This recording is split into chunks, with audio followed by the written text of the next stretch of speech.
আবার আমরা ঘুরতে বেরিয়ে পড়েছি বিয়ের কেনাকাটি করতে। পৌঁছে গেছি বড় বাজার বোবোর লেহেঙ্গা কেনার জন্য। তো সত্যনারায়ণ পার্কে ঘুরে খুব একটা বেশি ভালো পেলাম না। চলে এসেছিলাম তিওয়ারির গলিতে, ওখানে শুভলাভ বলে একটা দুর্দান্ত দোকান আছে। তার আগে চাই খাওয়া দাওয়া, নিয়ে নিয়েছিলাম ফুচকা।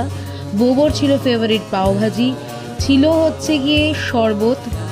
তারপর ওখান থেকে আমরা বেরিয়ে খেলাম হচ্ছে তিওয়ারি স্পেশাল কুলফি মালাই, জাস্ট ইয়াম্মি টু গুড। মানে কেনাকাটির আগেই এত আমাদের প্রস্তুতি, আর সপ্তাহের মাঝে বেরোতে সত্যি বলতে বিয়ে উপলক্ষে বেরোতে বেশ ভালোই লাগছে। এই ছিল হচ্ছে দোকান বড়বাজারে, যেখান থেকে আমরা কেনাকাটি হয়ে কিনেছি। গেছে। যে বিয়ে বাড়ি নিয়ে এত হাঙ্গামা, বিয়ের দুদিন আগে হবে হচ্ছে আইবুড়ো ভাত। মানে আনফর্চুনেটলি আমার অফিস থাকার জন্য আমি তো সেদিন থাকতে পারছি না।